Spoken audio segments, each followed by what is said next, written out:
Você está na Virtual. Muito mais que conexão. Uma questão de estilo.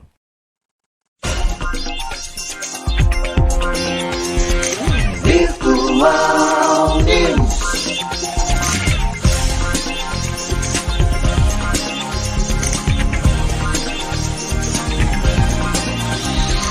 Virtual Notícias. Traz a informação.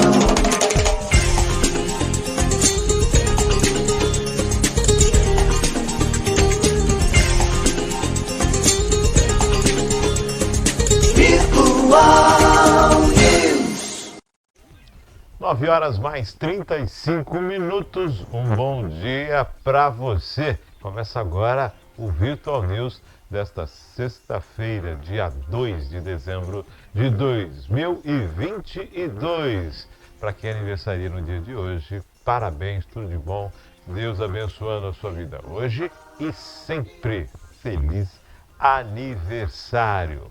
Um bom dia para os poderes constituídos, executivo, legislativo, especial para você, que faz parte do quarto poder, que é a sociedade organizada.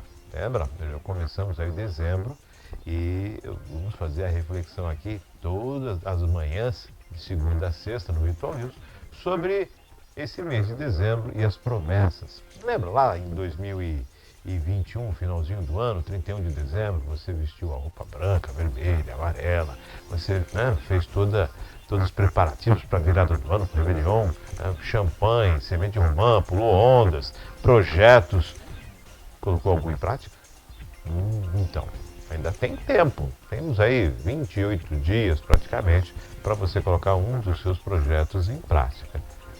Se não, volta para a prancheta, refaz a lista, né, daquilo que você espera para o ano que vem e se programe. Afinal de contas, para se alcançar o objetivo, a primeira coisa que tem que se fazer é um passo na direção daquilo que você quer, né? Isso é o principal. O primeiro passo é o mais difícil. Os demais você vai conquistando diariamente, mas não dá para prometer e não cumprir. Sexta-feira, André Santos conosco. Bom dia, Maria Clara. Bom dia, André. Bom dia, Márcio. Bom dia, Maria Clara. Bom dia para você que está aí acompanhando mais uma manhã de Virtual News. Feliz aniversário também para vocês que estão fazendo aniversário no sábado, dia 3, e no domingo, dia 4 de dezembro. Aliás, primeira sexta-feira do mês de dezembro, né, Márcio? O ano já chegando ao final e a gente vai trazendo as notícias aí pra gente continuarem antenado com o que tá acontecendo. Por falar aniversário, obrigado pelo carinho do vídeo. Imagina, meu querido, você merece todas as celebrações, você merece todas as homenagens, você é um cara único. Parabéns.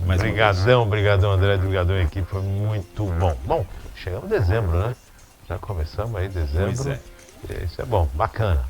Vamos às notícias desta manhã. Lembrando que no site da Virtual agora você acompanha, né?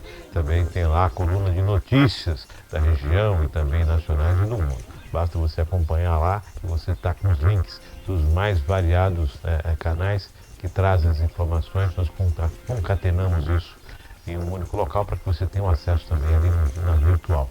Basta você clicar lá e acompanhar na Virtual. Isso aí, ó, em tempo real, tá? As notícias vão diariamente não, a cada minuto notícia nova, acompanhe lá. Vamos às notícias desta manhã de sexta-feira, sextou, dia 2 de dezembro de 2022. Vamos às principais notícias. Chega ao Senado a MP que autoriza a participação privada na exploração de minérios nucleares. Os senadores terão que votar nos próximos dias a MP 1133 de 2022, editada em 12 de agosto pelo presidente Jair Bolsonaro, que autoriza o setor privado a participar da exploração de minérios nucleares. Até então, essa era uma atribuição exclusiva da estatal Indústrias Nucleares do Brasil, a SA, a INIB. A empresa pública, fundada em 1988, é vinculada ao Ministério de Minas e Energias. A medida foi aprovada pela Câmara dos Deputados com alterações e chega ao Senado com um projeto de lei de conversão. André. Perigoso, né? Perigoso, né? E assim, tem benefício de urânio nisso aí também. Então, eu não entendi o porquê, qual o benefício que isso traz para a nossa comunidade, para a nossa população, né, Márcio? Mas, enfim, é acompanhar aí essa tramitação, ver o que o Senado vai fazer. Na verdade, já foi aprovado, né? Na verdade, ver o que os atores que fazem parte aí nesse cenário vão fazer. E eu só não entendi o porquê dessa tramitação, por que eles querem explorar esse tipo de minério, com qual intenção, né? E, tipo assim, da minha opinião, vindo de quem vem, eu não acho tão... É preocupante, né? Tão interessante ter isso, mas enfim, é acompanhar e ver até onde vai se dar todas essas discussões a respeito dessa matéria. Nós sabemos que a utilização, as usinas nucleares na produção de energia são utilizadas em muitos países do mundo, né?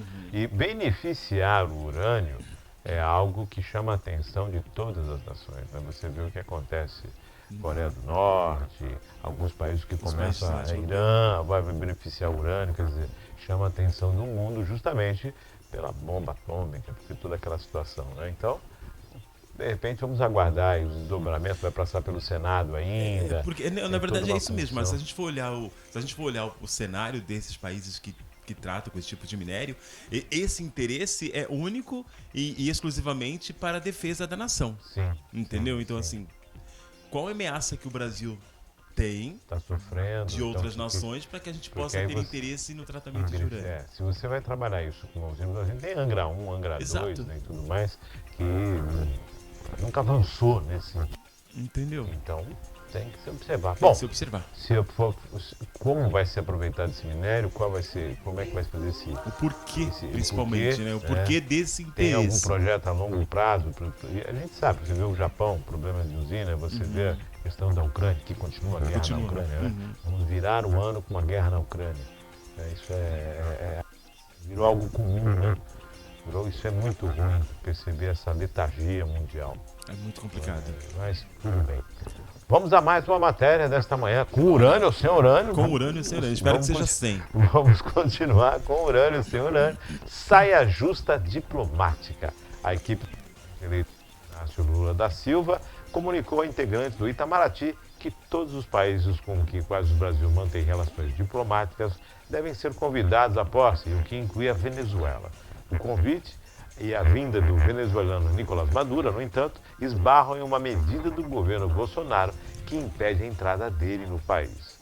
A portaria interministerial número 7 de 2019, assinado pelos então ministros da Justiça Sérgio Moro e das Relações Exteriores Ernesto Araújo, impede o ingresso no país de altos funcionários do regime venezuelano, que, por seus atos, contraíram os princípios e objetivos da Constituição Federal, atentando contra a democracia, a dignidade da pessoa humana e a prevalência dos direitos humanos. Maduro faz parte da lista elaborada com base na portaria. O texto usa como fundamento artigos da Constituição Brasileira, resoluções da Organização dos Estados Americanos, da OEA, às quais o Brasil aderiu uma resolução do Conselho de Direitos Humanos das Nações Unidas, da ONU, e declarações do Grupo de Lima. Por isso, integrantes da transição de governo do Grupo de Relações cerimônia de posse estudam como viabilizar a vinda do chavista. Eles avaliam que o presidente Jair Bolsonaro não atenderia a um pedido para revogar a portaria e que o caso seria explorado politicamente contra Lula. O tema vem sendo discutido na transição e com o Itamaraty, integrantes do grupo entendem que, no momento, Maduro não poderia nem sequer ser convidado, embora o Brasil não tenha rompido formalmente as relações e apenas retirado diplomatas do país vizinho, desativando a embaixada e a rede consular. A Venezuela ainda tem embaixada em Brasília, mas sem... A proposta de convidar Maduro virou um problema na transição e também no Itamaraty, onde diplomatas prevêem, no mínimo, um desconforto diplomático que precisará ser resolvido nas próximas semanas. Outro problema, países enviam comitivas precursoras para inspecionar as condições de segurança no local de visita de um líder internacional, mas os nomes indicados por Maduro para viagem ao Brasil antes da posse também podem estar suscetíveis a sanções como base na portaria ou em entendimentos da OEA. Saia justa, literalmente, Márcio. É justa, né? É uma saia justa. É tenso essa situação, né? Porque a gente sabe que o Lula e o Maduro eles têm relações que vêm de anos por conta do regime chavista, mas realmente a Venezuela está passando por um momento muito complicado e os países que fazem, né, que estão ali, que são os países aqui da América Latina, acabam recebendo esses venezuelanos, é o que aconteceu com o Brasil, e acaba saturando um pouco o atendimento, né? Mas, na verdade, esse tipo de sanção que o Brasil está impondo à Venezuela é a primeira vez, é o primeiro e único até o momento que o Brasil faz. Aliás, o Brasil está unilateral nessa decisão, apesar de fazer parte da cúpula de Lima. O Brasil está sendo unilateral nessa decisão de proibir. Foi, né? Na verdade, essa lei foi promulgada em 2019, como você disse aí na matéria, e o Brasil acabou sendo o único dos países da América Latina a sancionar ou a proibir a entrada do Maduro por conta de toda aquela confusão lá em 2019, né, Márcio? Que foi a vez que quando o Guaidó tomou posse, né, na verdade se colocou como presidente, e aí alguns países, algumas nações internacionais acabaram aprovando essa autodenominação como novo presidente. E aí acabou ficando uma guerra de narrativas, uma guerra internacional, mas o Brasil realmente tomou partido, né, no governo de Jair Bolsonaro e acabou sendo contra essa autodenominação de presidente de Juan Guaidó. Acabou sendo contra, não. Na verdade, o governo Bolsonaro foi a favor e aí a gente percebe que o Lula é contra. Então, assim, vai ser um impasse, é realmente uma saia diplomática. Na minha opinião, eu acho que o Lula vai sair muito bem dessa. Ele já convidou, pelo que você leu na matéria, não é isso? Há uma aproximação aí nesse caso, mas o impedimento... Não exime impedimento disso, de ser feito. E até eu acho que vai 31 de acontecer. dezembro, a assinatura de Bolsonaro, né? Eu acho que o que vai acontecer, na verdade, o Bolsonaro não vai abrir, realmente, ele não vai abrir. Não vai ceder nesse sentido. E eu acho que o Lula vai realmente ter que rever esse convite. Ou então entrar num acordo, e aí essa... Eu acho que, na verdade, o Maduro devia... Não vem agora, vem no carnaval. Eu acho que ele, como diplomático, chefe de Estado, deveria se colocar. Bom, apesar da boa vontade do Lula, o presidente ainda é o Jair Bolsonaro, Desgaste, ainda existem né? sanções, então eu não vou... Porque ele sabe o cenário, né? Ele conhece o Brasil, ele sabe como as coisas estão funcionando aqui dentro. É um desgaste, É um né? desgaste desnecessário. Internacional, perdão, é o que você falou. Venezuela, Brasil, pessoal migrando, toda essa situação que nós estamos vivendo. Mas, na verdade, fronteira. então, em relação a isso, o que colocou a Venezuela nesse lugar de proibição de vinda no Brasil é realmente porque o regime Maduro acabou sendo foi um regime antidemocrático, né? Tá sendo, né? Então, assim, por isso, mesmo pela ONU e pelas organizações dos Estados Americanos, acabou sendo um regime antidemocrático e é o que acabou o Brasil tomando essa decisão de proibir a entrada dele. É diferente, né? Você tem um prefeito eleito que aponta para uma questão de democracia, né? Que, olha, a união de todos. E aí você presidente de uma nação que representa justamente aquilo que se combate. Que usa como, quer dizer, mas muito sensível. Vale muito legal você tocar essa linha agora, porque assim, a gente pensando por outro lado, existem dois pontos. O Lula, ele é um agente diplomático, a gente sabe muito bem disso, ele tem condições de mudar esse jogo, então talvez ele possa ser que ele pode até vir com uma narrativa de estar fazendo isso para realmente tentar rever as relações e tentar, quem sabe, fazer com que o Maduro reveja o tipo de governo que ele tem lá naquele país. Vai saber. De repente ele quer ter uma influência nesse sentido, né? Mas vamos esperar. Aos 45 do segundo tempo... tudo pode acontecer. Vamos a mais uma matéria nesta manhã de sexta-feira, dia 2 de dezembro. Previsão de gastos acima do teto está em torno de 150 milhões de reais. O ex-ministro Aloysio Mercadante afirmou ontem que o gasto acima do teto em 2022 já está em torno de 150 bilhões. E, mesmo assim, ainda faltam recursos para os vários programas. Para Mercadante, o governo precisa que o Bolsa Família seja retirado do teto por pelo menos 2 anos, tempo para construir uma nova regra fiscal. O teto de gastos acabou, nenhum governo cumpriu. O teto de gastos no Brasil não funcionou. Precisamos de novo arcabouço fiscal, enfatizou o ex-ministro petista. Na função de coordenador dos grupos técnicos da equipe de transição, Mercadante reforçou a necessidade de aprovação da PEC. Precisamos de responsabilidade fiscal, muita, mas precisamos de uma transição diante da realidade que recebemos, acrescentou. Na última sexta-feira, a Mercadante já tinha confirmado a dificuldade de Congresso para aprovação de consenso, para aprovação no Congresso Nacional e informou a equipe de articulação política foi reforçada. Nós estamos trabalhando, foi reforçado o trabalho de articulação política. Tem que fazer quem tem mandato. O senador Humberto Costa é um deles. Eu não participo. Evoluiu bastante o diálogo e a construção no entendimento da aprovação, afirmou Mercadante. Se falava em 4 anos, 1 ano, está se falando em 2 anos, então a conversa está fluindo, né? Deve já ter as assinaturas, deve entrar em pauta a qualquer momento, né? Eu acho que tudo indica, na verdade, que vai ser aprovado. Parece que eles estão articulando, o alinhamento tá fluindo e realmente, como você disse, tudo indica que vai ser aprovado. Mas é aquela coisa, né, Márcio? Essa semana a gente vê esse tanto de dinheiro, essa quantidade exorbitante que tem que ser aberto, que ser liberado para que o Lula possa realmente governar de acordo com as promessas de governo feitas em campanha. E aí, por outro lado, a gente vê o governo atual tirando verbas, eu não sei se você é provavelmente sim, tirando verbas exorbitantes da saúde e da educação, né? São contrapontos, né?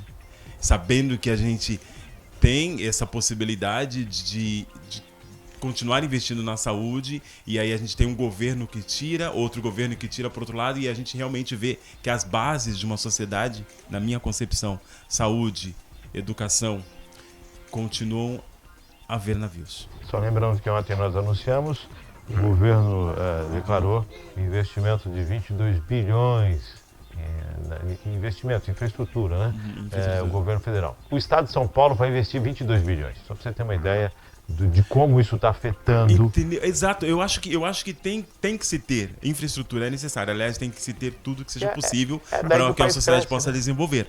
Mas aí você vê que a equipe de transição chegando em torno de 150 bilhões não é o suficiente, eles precisam estourar muito mais esse teto. E a gente vê, por outro lado, sendo retirado dinheiro onde deveria ser primordial, é complicado, né, Márcio? Mas enfim, é para ficar pensando. Coisas de Brasil. Vamos a mais uma matéria nesta manhã de sexta-feira. Santos inicia plano de prevenção para o período de chuvas em áreas de risco. Com o objetivo de instruir moradores das áreas de risco sobre deslizamento de terra e avaliar as condições dos morros de Santos, entrou em vigor na manhã de quinta-feira o Plano Preventivo da Defesa Civil, o PPDC. A ação, que acontece até 30 de abril, irá verificar a segurança dos 17 morros santistas, nesse período com maior frequência de chuvas. Atualmente, Santos conta com 11 mil moradias em estado de observação, sendo 6 mil de baixo e médio risco para deslizamento, 4 mil avaliadas de alto risco, além de outras 1.100 consideradas de altíssimo risco. O trabalho foi iniciado desde quinta-feira pelos morros do Marapé e Santa Maria. Na oportunidade, técnicos da Defesa Civil visitaram terrenos que apresentam sinais para um possível deslizamento, como trincas e rachaduras em pisos e paredes, estalos em rochas, árvores e postes inclinados e surgimento de água barrenta descendo pela encosta. Além disso, os agentes do órgão também orientam moradores por meio de panfletos educativos. As próximas ações da Defesa Civil, que contam com o reforço de 200 servidores neste ano, serão realizadas nas comunidades da Caneleira e da Nova Sintra. Cerca de 3.500 famílias foram orientadas durante os períodos de ações do PPDC em 2021. Prevenção, né? Prevenção. Tem que ter, né, Márcio? Prevenção. E é engraçado, né? Esse tipo de problema a gente vem, né? A gente vem tendo esse tipo de problema por tanto tempo. A gente, na verdade, quando eu falo a gente, eu falo em todo o país, né? Em vários lugares da região. A gente vem sofrendo com enchentes. Essa época do ano é uma época que as pessoas já ficam apreensivas.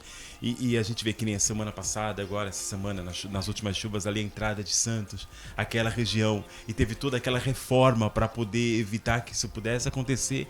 E realmente a gente não viu, tipo assim, na verdade agora vendo, não foi tão eficaz. E aí precisa se ter um estudo bem mais elaborado. Eu não sei, na verdade, não sei se isso vem de infraestrutura, não sei se tem solução, mas eu acho que... É o crescimento desordenado, o crescimento desordenado, mas aí precisa se colocar na mesa, conversar e discutir como isso pode ser realmente sanado, esse tipo de problema. O crescimento desordenado, quando você tem as pessoas morando onde não deviam morar, onde não é seguro, isso acontece. E aí é um problema de ordem estrutural social, né? Então, é uma situação... Vamos discutir as moradias em lugares de risco, as palafitas. Isso você vai ter que discutir anos de administração e, na verdade, ter uma ação mais eficaz. Né? Exato, acho que a ação eficaz precisa ser discutida principalmente. E a gente sabe que a ação eficaz e governos nem sempre andam no mesmo, na mesma velocidade. Vamos a mais uma matéria nesta manhã de sexta-feira. Sim, agora nós vamos falar a respeito de uma postagem.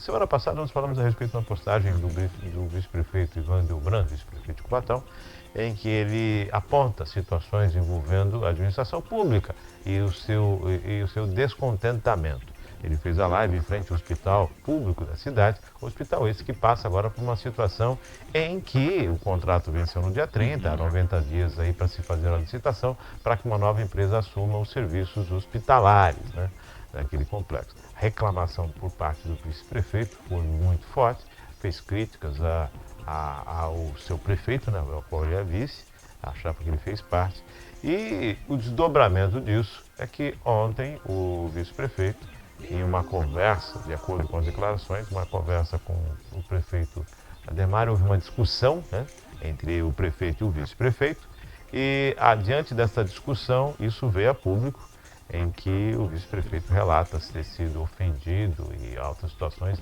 o que levou a fazer um boletim de ocorrência. O que se entende disso é um desembarque de Ivan Delbrando nas relações diretas com o prefeito, com o governo Ademar. Então, Ademar de Oliveira é o prefeito, Ivan Delbrando é o vice, e agora essa ruptura dentro dessa composição, e Ivan agora desembarca praticamente do governo. Acho que a relação ficou difícil, pelo que indica. Colocou ontem em nas redes sociais, está aqui o vice-prefeito Ivan, já com um boletim de ocorrência lavrado ali, e ele colocou isso em alto e bom, em letras garrafais, né? Em letras garrafais, totalmente. Tá aqui, o texto a seguir não tem intenção de incitar nada, porém apenas firmar meu posicionamento em relação à política local. Não irei participar de qualquer projeto futuro ao lado do atual governo ou de quem eles venham a indicar. Ressalto que não aceitarei ofensas nos comentários, perfis fakes, irei excluir e bloquear. Escreva o que quiser, mas não me venha com clubismo ou molecagem. Neste final de tarde, no dia 1º, lavrei um boletim de ocorrência contra o senhor prefeito municipal de Cubatão após ser ofendido por ele com palavras de baixo calão, tendo a honra atingida após expor a minha opinião em uma live aqui, nessa página no Facebook. Tomei essa lição para que tenha meus direitos preservados, haja vista que no teor das mensagens, além das ofensas pessoais, entendi que existiam ameaças veladas e por isso preferi relatar para que não seja eu vítima de qualquer ação política ou de outro cunho pessoal, pois nem Jesus Cristo escapou da traição, quem dera eu. Palavras fortes, né? Declarações fortes, boletim de ocorrência, é lógico, sempre existem os dois lados, é necessário ouvir os dois lados, né? Vamos aguardar nenhuma nota pública por parte do governo ainda, vamos aguardar a sequência dos fatos para que entendamos. Já fez o boletim de ocorrência. Que é direito. É direito.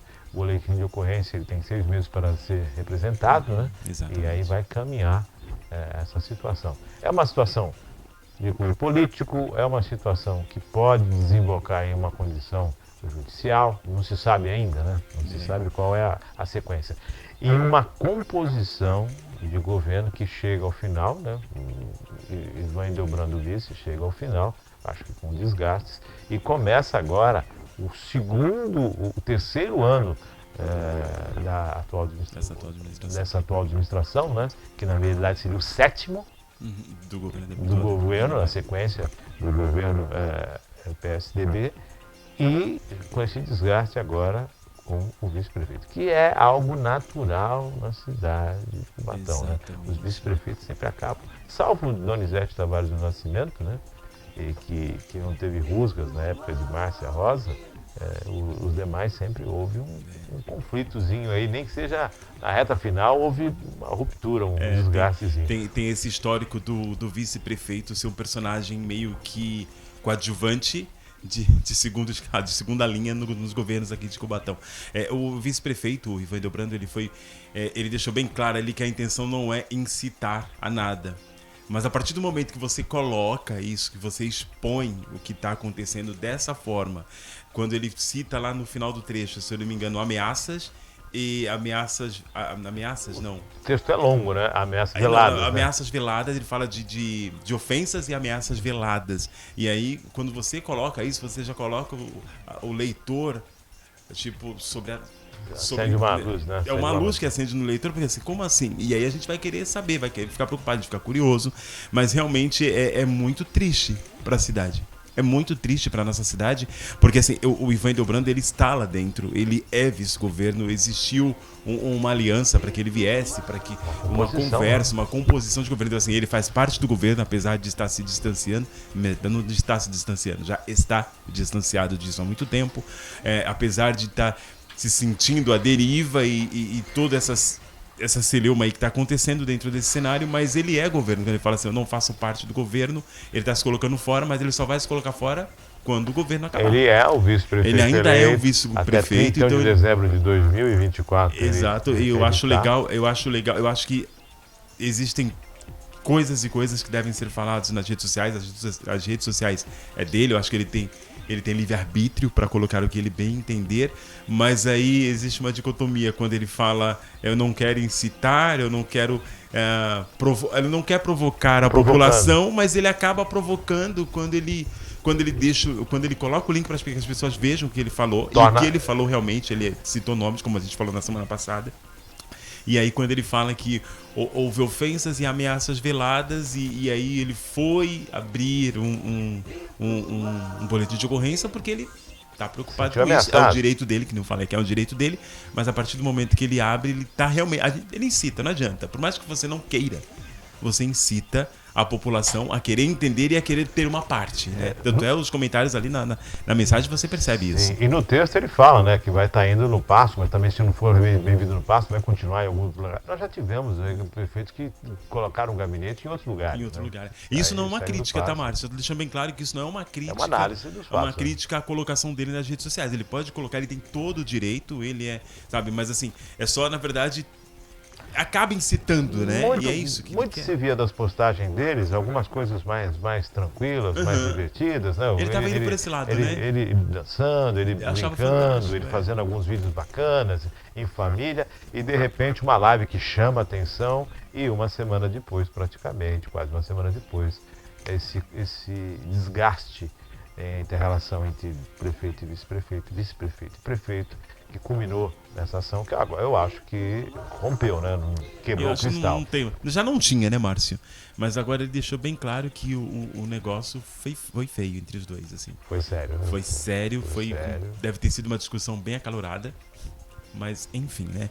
A gente percebe aí, olhando de fora, um pouco desse governo ditatorial, porque a gente ouve as pessoas que estão lá dentro, ou mesmo parece que não se ouve, né? Quem está fora, quem quer trabalhar em prol da cidade, parece que não é ouvido dentro desse governo. Então a gente precisa entender, existe esse governo ditatorial aqui em Cubatão, como que se dá isso? Então acaba trazendo essa provocação, porque eu fiquei nessa provocação de querer entender um pouco disso. Eu não lembro se o Ivan acabou indo para o PSDB, se ele se filiou no PSDB. É uma questão aí, porque ele era do PSB, na época, aí saiu, foi vice, foi candidato a vice, né? E eu não sei, ele saiu do PSDB, acho que tinha entrado, PSB, acho que entrou no PSDB. Eu não consigo essa informação agora, mas não estaria abandonado politicamente. Não. Não, o Ivan Delbrando é uma pessoa bem querida, muita gente gosta dele. Trabalhou, ficou acho que 2 mandatos, né? Foi vereador durante 2 mandatos. Difíceis. Foram difíceis, exatamente, foram difíceis. Mas eu acho que ele ainda 2 tem... ou 3 mandatos, se não me engano. Acho que foi um de Márcia Rosa, foram 2 de Márcia Rosa. Foram 2 de Márcia Rosa e o último da Ademar. O último da Ademar. Eu acho que... É que é aquela coisa, né, Márcia? A gente percebe que a gente continua naquele buraco, né? Para quem achava que o vice-prefeito estava apático, estava afastado, estava inócuo, estava sem ações, tá aí. Tá aí. Um Vamos em acompanhar cenas dos próximos capítulos dessa novela Ivan e Ademário para a gente poder discutir aqui. E que não seja. Que essa discussão realmente não. Fique no campo político, né? No ramo político que não tome outras proporções, né? Porque é muito triste. E agora, a partir do ano que vem, a gente vê o tabuleiro sendo reposicionado aí. E agora com o vice-prefeito, tecnicamente, já posicionado contrário, né? Desembarca do governo, se não apoia o governo, já disse claramente que não tem nenhum projeto tampouco apoiar futuramente o candidato que venha a ser o sucessor. Está Exato. colocada essa questão política e vamos aguardar. Vamos né? aguardar essas cenas e ver o que acontece, Vamos ver querido. o que acontece. Estamos chegando ao finalzinho dessa sexta-feira. Uau. Maravilha. Really? Eu quero dicas. Vamos lá. Tem jogo do Brasil, né? 16 horas hoje, Brasil contra Camarões. Quem pensa que vai ser jogo fácil? Eu não acredito em jogo fácil, afinal de contas. Camarões vai buscar aí essa condição de estar, tem a possibilidade de ser classificado. Veja Sim, Japão, né? Olha o sim. Japão e Espanha, como é que ficou, né? E eu acho arriscado, né? E pensar que vamos jogar só os. Se bem que os jogadores são profissionais, eles estão lá para defender o Brasil, mas não é um time que tá acostumado com esse tipo com Copa, né? Então, assim, essa tensão de jogar a primeira vez já é complicado. Então vamos ver o que vai acontecer com esse time Não que o reserva. Brasil possa ser desclassificado, Não, né? não, Só não uma é questão isso. de posicionamento do grupo. Mas É. não vai ser jogo fácil, vai ser Não um vai jogo ser- bonito. Eu acho que vai dar pra vir entre 2-0, se Deus quiser. 2-0? Pelo Maria menos. Clara. Pelo menos. Maria Clara. Eu acho que dá pra rolar uns 3-1. Eu tô contando de 1-0. A gente tá fazendo Vamos essa análise dentro do time que a gente tá acostumado a ver jogar. Agora vem um novo. Agora vem um novo time, então tudo é possível. Você está falando de dicas, outra dica que eu dou para quem estava aqui comentando antes da gente começar o jornal, para quem tiver a possibilidade de acompanhar uma novela do Globoplay, que para mim é uma novela série. Eu andei vendo alguns capítulos, achei interessante, que é Todas as Flores da Globoplay. Maravilha. Maria Clara, dicas?